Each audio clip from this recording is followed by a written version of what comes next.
Hello दोस्तों, स्वागत है आपका हमारे यूट्यूब चैनल पर। दोस्तों, कॉलम बनाते समय जब भी कॉलम की कास्टिंग करी जाती है तो एक कन्फ्यूजन सबसे ज़्यादा मन में रहता है, वो ये है कि हमको किस तरीके का कंक्रीट बनाना चाहिए। कहीं हम कंक्रीट ऐसा तो नहीं बना रहे हैं कि आगे चल के अगर हम एक फ्लोर या दो फ्लोर और बनाएं तो हमको कोई प्रॉब्लम आने लगे, या फिर हमारा कॉलम ही फेल हो जाए, हमारा कॉलम पूरा हमारे स्ट्रक्चर का लोड ना ले पाए। तो ये जो भी आपके मन में कन्फ्यूजन रहता है तो ये वीडियो बिल्कुल आपके लिए है। वीडियो को एंड तक जरूर देखेंगे। वीडियो काफ़ी छोटा होने वाला है पर बहुत ही इंफॉर्मेटिव होने वाला है, तो वीडियो को एंड तक जरूर देखिएगा। सबसे पहले तो हम आज के इस वीडियो में आपको ये बता दें कि जो भी हम आपको ये जानकारी दे रहे हैं वो रेसिडेंशियल प्रोजेक्ट के लिए है 1 से 4 मंजिला तक, यानी 1 मंजिल से लेकर 4 मंजिल तक अगर आप रेसिडेंशियल प्रोजेक्ट कर रहे हैं, रेसिडेंशियल घर बना रहे हैं, तो जिस पे लोड बहुत ज़्यादा नहीं आने वाला है, तो ये बिल्कुल आपके लिए ही है। देखिए, रेसिडेंशियल कमर्शियल में फ़र्क होता है। रेसिडेंशियल मतलब समझ लीजिए कि हम रहने के लिए बना रहे हैं, तो उसमें हमारा जो स्ट्रक्चर का लोड रहता है और ऊपर हम जब अपना ज़िंदगी जीने के लिए जो भी अपनी यूटिलिटीज़ वगैरह यूज़ करते हैं, जैसे कि बेड, सोफ़ा, अलमीरा, ये सारी चीज़ों का ही वेट आ सकता है। इससे ज़्यादा कुछ कमर्शियल में, रेसिडेंशियल प्रोजेक्ट में यूज़ होता नहीं है। लेकिन कमर्शियल में तो उसके ढेर सारे लाइव लोड्स होते हैं। तो आज का हमारा टॉपिक चूंकि रेसिडेंशियल का है तो हम सिर्फ रेसिडेंशियल पे ही बात करेंगे। तो पहले बेसिक समझिए कि कॉलम की डिजाइन जो है वो डिपेंड करता है कि आपका स्ट्रक्चर और आपका लोड कैसा है, और इस बात पे भी डिपेंड करता है कि आपका कॉलम टू कॉलम डिस्टेंस कितना है। क्योंकि हम आपने साइट पर देखा होगा, कहीं आपको 9 बाई 9 का कॉलम दिखाई देता है, 9 इंच बाई 9 इंच का, कहीं 9 इंच बाई 12 फीट का 12 इंच का, कहीं 9 इंच बाई 15 इंच का, कहीं 9 इंच बाई 18 इंच तक का, या फिर 12 बाई 18 का भी आपने कॉलम जरूर अपने साइट पर कहीं ना कहीं आपने जरूर देखा होगा। तो पहले आप कुछ बेसिक चीजें समझ लीजिए। बेसिक चीज मतलब ये कि आपको उसमें सरिया कैसा यूज करना है।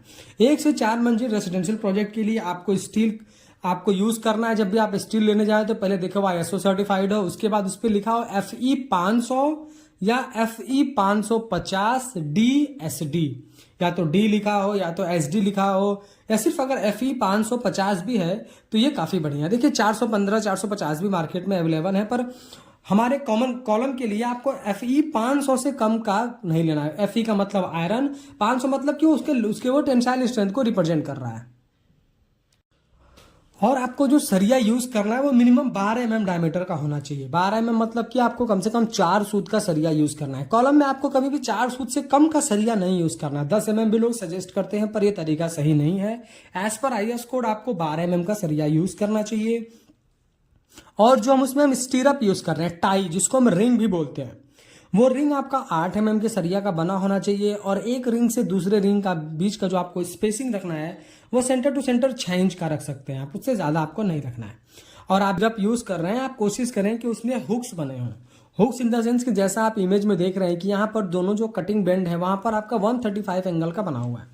इसमें प्रॉपर एक जो है हमारा रेनफोर्समेंट अच्छे से एडजस्ट हो जाता है। और ये जो हमारा हुक है ये कॉलम के कंक्रीट में बहुत अच्छा एडजस्ट हो जाता है, जिससे कि आपकी स्ट्रेंथ बढ़ जाती है। और ये इसका ज़्यादा फायदा कब मिलता है, जब अर्थक्वेक वगैरह आते हैं। तो उसके बाद आपको कंक्रीटिंग करते समय प्रॉपर वाइब्रेटर यूज करना है। आपको कवर ब्लॉक प्रॉपर लगाना है। कॉलम में आप 40 mm का कवर ब्लॉक यूज करिए।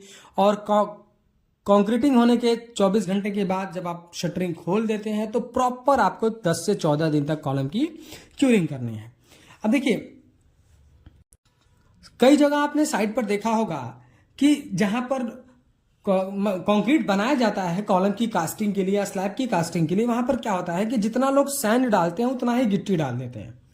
तो ये देखिए, ये तरीका सही नहीं है। ऐसा क्यों किया जाता है? ये लोग खुद का मिक्स प्रोपोर्शन रहता है। इसमें होता यह है कि कि जितना गिट्टी डालेंगे उतना ही अगर हम सैंड या मोरंग, समझ लीजिए मोरंग डालते हैं, तो ऐसा हमको लगता है कि हमारा जो कंक्रीट है वो काफी जो है वो गाढ़ा बना हुआ है, काफी बेहतरीन बना हुआ है। पर ये देखिए, सही तरीका नहीं है। ऐसे कुछ भी आपको फायदा होने वाला नहीं है। इसमें आपको स्लरी ज्यादा दिखती है, उसका मतलब ये नहीं कि हमारा कंक्रीट बहुत अच्छा बना हुआ है। आपको कॉलम में यूज करना है M20 ग्रेड का कंक्रीट। M20 ग्रेड मतलब 1:3 का ratio, 1 bag cement, 1.5 bag sand और 3 बैग ऑफ एग्रीगेट। गिट्टी जो भी आपकी होगी वो 18 से 20 mm वाली ही होगी, तो काफी अच्छा आपको फायदा उसका मिलेगा। क्योंकि जो हमारा साइट चलता है उस साइट पर लोग जो नहीं रहने के बाद, जब हम लोग नहीं रहते हैं तो वहां पर क्या, ठेकेदार मिस्त्री जितना गिट्टी डालेगा उतना ही जो है बालू डाल देगा। तो इससे क्या होता है कि लोग समझते हैं कि नहीं हमारा इससे स्ट्रेंथ बढ़ जाएगा। देखिए, स्ट्रेंथ बियर करने का काम तो हमारा गिट्टी ही कर रहा है। उसके साथ जो हम सैंड डाल रहे हैं और जो हम सीमेंट डालते हैं उसको बॉन्ड बनाकर उसको और स्ट्रेंथ प्रोवाइड करते हैं। पर मेन रोल तो हमारा सीमेंट और एग्रीगेट का ही है। और कॉलम वगैरह में, कॉलम हो गया, बीम हो गया, स्लैब हो गया, इसमें जो हमारा एग्रीगेट है वो लोड बियर करने का सबसे जो है इंपॉर्टेंट कंपोनेंट है। तो इसलिए आपको क्या करना है कि आपको M20 ग्रेड यूज करना है, 1:1.3 का रेशियो। वीडियो पसंद आया तो प्लीज़ वीडियो को लाइक कर दें, और अगर चैनल पर नए हैं, कंस्ट्रक्शन से रिलेटेड ऐसे ही इन्फॉर्मेटिव वीडियोज इन फ्यूचर देखना चाहते हैं तो प्लीज़ चैनल को सब्सक्राइब करके बेल नोटिफिकेशन को ऑल पर प्रेस कर दें। Thank you.